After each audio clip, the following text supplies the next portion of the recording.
Featuring 303 cars from a range of 48 different manufacturers, Forza Motorsport 2, although lacking in overall inventory compared to its successors, features a whopping 21 starter cars available for purchase at the beginning of a new game. They're organized into 3 regions: Europe, North America, and Asia. So, with so many options to choose from, which Forza Motorsport 2 starter car is the best? To keep this from getting too confusing, I made this spreadsheet to provide a visual aid.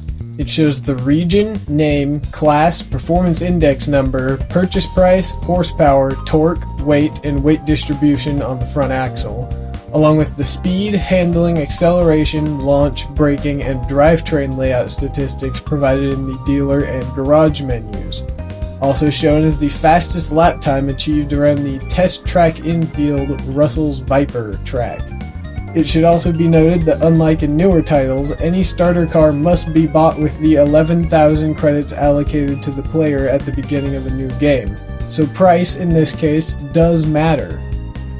As I said before, the cars are organized into 3 regions, and I'll be going through them in the order that they are offered from left to right.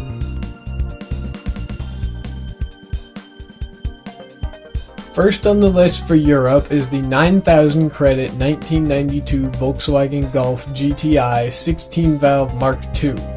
As the first entry, it's got the lowest overall PI at a whopping 204, but 150 horsepower and 137 pound-feet of torque ensures it's not the slowest. It's also one of the lightest cars out of the lineup at only 2,226 pounds. This is reflected in its respectable 46.12 second lap time. Second up is the 9,500 credit 2003 Mini Cooper S. At a PI of 248, its 163 horsepower and 162 pound-feet of torque allows it a 45.91 second lap time. Although not the slowest, it's also not the fastest, and you'd likely be better off spending your money elsewhere. Third is the 9,500 credit 2007 Peugeot 207 RC. With a PI and price matching the Mini, it does boast 12 horsepower and 15 pound-feet of torque over said Mini. That extra power does come at the price of 139 pounds, giving it a lap time of 45.90, barely eking out a victory over the Mini. Next on the chopping block is the 9,500 credit 2002 Saab 9.3 Aero. With a PI of 263, 230 horsepower, and 258 pound-feet of torque, this Saab managed a lap time of 45.75 seconds, 1.5 tenths of a second faster than the Peugeot, despite its hefty 3,285 pound weight. Fifth in line is the 10,000 credit 1995 Volkswagen Corrado VR6. Coming in with a PI of 295, 178 horsepower, and 177 pound-feet of torque, and weighing in at only 2,837 pounds, it managed a lap time of 45.36 seconds, beating out the Saab by almost 2 whole tenths of a second. Sixth is the first all-wheel drive entry, the 11,000 credit 2004 Audi TT Coupe 3.2 Quattro. With 247 horsepower, it's the most powerful out of all the starter options, and with 236 pound-feet of torque, it's got one of the highest torque ratings too. Both of these things overcame its 3,505 pound weight to set a 44.87 second lap time. Seventh and last for Europe, the 11,000 credit 2006 Volkswagen Golf GTI. It's only got 197 horsepower and 196 pound-feet of torque and weighs in at 2,932 pounds.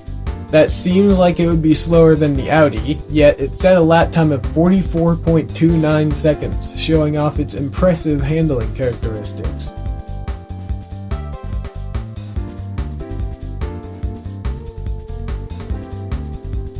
Heading into the North American region, we're met with the 9,000 credit 2005 Scion TC. With a PI of 228, 160 horsepower, and 163 pound-feet of torque, it's not the most impressive performance-wise, reflected in its 46.45 second lap time, over 0.4 of a second slower than the identically priced Mark II Golf from earlier. Next up is the 9,500 credit 2003 Ford Focus SVT.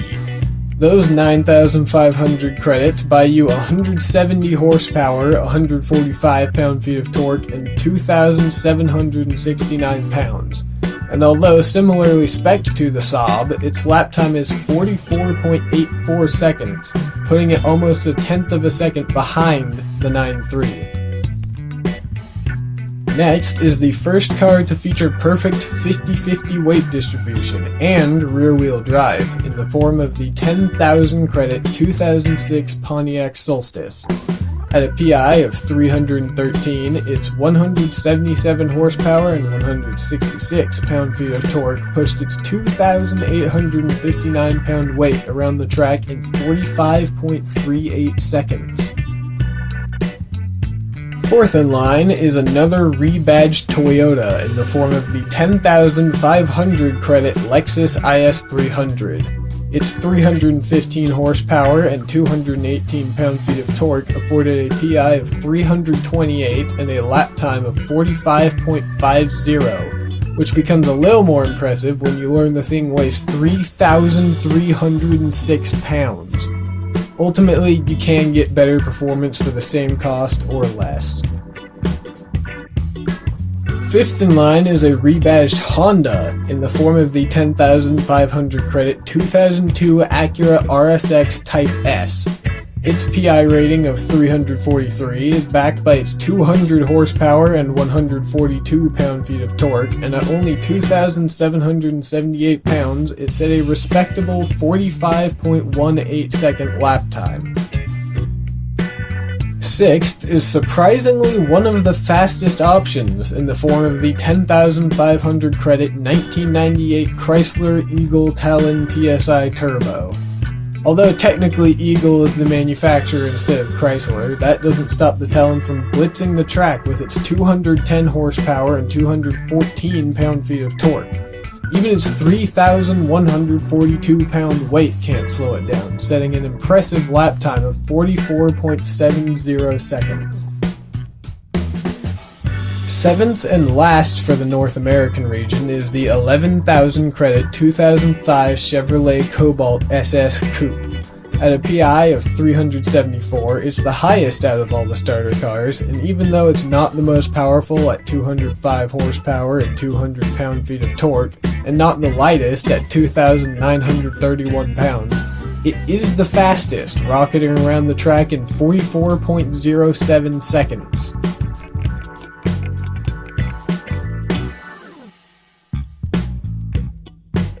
Kicking off the Asian region is the 9,000 credit 1994 Honda Civic 1.5 VTI.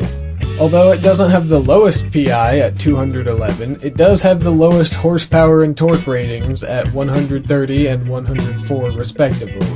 It does, however, have one of the lowest weights of all the starter cars. Unfortunately, the low weight isn't enough to counter the low power, giving it a lap time of 47.01 seconds. Fortunately for the Civic, the next car, the 9,000 credit 2003 Hyundai Tuscany Elisa, although having a higher PI at 217, higher horsepower at 166, and higher torque at 181, also has higher weight at 3,040 pounds, plodding along the track to take the crown for slowest starter car at a whopping 47.39 second lap time. Also, it's hideous, so there's that. Third in line is the 10,000 credit 1991 Honda CRX SIR, a significant jump in performance from the Hyundai with a PI of 287. And while it only has 158 horsepower and 111 pound-feet of torque, it only weighs 2,249 pounds. giving a lap time of 46.33 seconds, more than an entire second faster than the Tuscany. Fourth up is the 10,000 credit 1994 Nissan Silvia K's. K''S? One of those two. At a PI of 303, it's a pretty middle-of-the-road car with 220 horsepower and 202 pound-feet of torque. It's not notably fast, but still competitive, as shown in its 45.61 second lap time. Not too shabby, but nothing to write home about. Fifth is the legendary 10,500 credit 1990 Mazda Savannah RX-7. With a PI of 316, it may come as a surprise to find out it only has 183 horsepower and 182 pound-feet of torque. And weighing in at 2,850 pounds, it isn't the lightest either. And although it does have 50-50 weight distribution like the Pontiac Solstice from earlier, it only managed a lap time of 45.94 seconds. Coming in sixth is the 10,500 credit 2002 Toyota MRS, the only starter car that is mid-engine. Boasting a PI of 323, it only has 138 horsepower and 125 pound-feet of torque, which is countered by its low weight of only 2,195 pounds, making it the lightest starter as well. All of these things come together for a lap time of 45.27 seconds.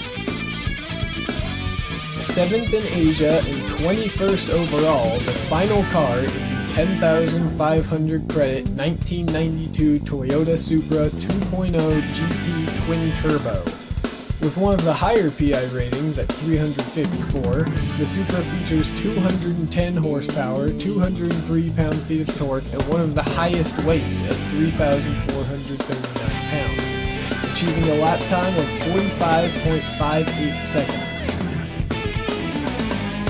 In conclusion, out of all 21 possible starter cars, I found the most success with the Chevy Cobalt, which makes sense seeing as it has the highest PI rating. So, does that mean it's the best? In my opinion, yes, but if you're concerned about the Cobalt taking all of your not-so-hard-earned money, the Eagle Talon was probably the most cost-effective, although it does only sit at 500 credits. Now, it should be noted, and more astute among you may have already noticed, while getting the background footage for this video, I managed to set a lap time of 43.90 seconds around the same track using the Audi TT. Does this invalidate the times I've been showing all throughout the video? I don't think so. While it may be possible to squeeze every last ounce of performance out of a car if you were accustomed to said car and the track you're on, getting to that level of skill with one certain of car takes a decently long time, and doing it with all 21 options here would have taken hours. Also, why unlike last video, I simply used the best time achieved with each car rather than averaging several lap times. While this is a bit less precise, it is substantially faster. My method was to simply drive each car around the circuit until I felt that it was as good a lap as I could get without the aforementioned hours of practice. The sub 44 second lap in the TT took me almost 8 minutes of straight driving on the track to achieve, and I didn't even come close to recreating it in subsequent laps. It was an outlier, a fluke. What really matters is that all of the lap times were set in a consistent fashion. If I had done that 8 minutes of driving in the TT and then only done 2 laps with another car, it wouldn't be remotely fair and the results would have been skewed. If you'd like to, you can go try to set the best lap time you can in any of these cars and post your lap time in the comments. Also, regarding a question I received on the last video about whether I'll do one of these videos on Forza Motorsport 4, I unfortunately will not be, but not for lack of trying. I even have a Motorsport 4 spreadsheet already created, but luckily, before getting all of the lap times, I noticed a discrepancy between the Volkswagen Fox sold at the dealership and available in free play, and the Fox I chose as my starter car. The blue Fox in my garage had a PI of 199, whereas the dealer's yellow Fox only had a PI of 101. Upon further inspection in the upgrades menu, I discovered that the game had automatically upgraded my Fox without asking or even telling me it did so. So, even if I pitted the non-modified starters head-to-head, it wouldn't be reflective of what would actually be experienced in normal career gameplay, making this style of video for Motorsport 4 impossible. If you still want me to make the video just for kicks, tell me in the comments, but if no one does, I won't bother.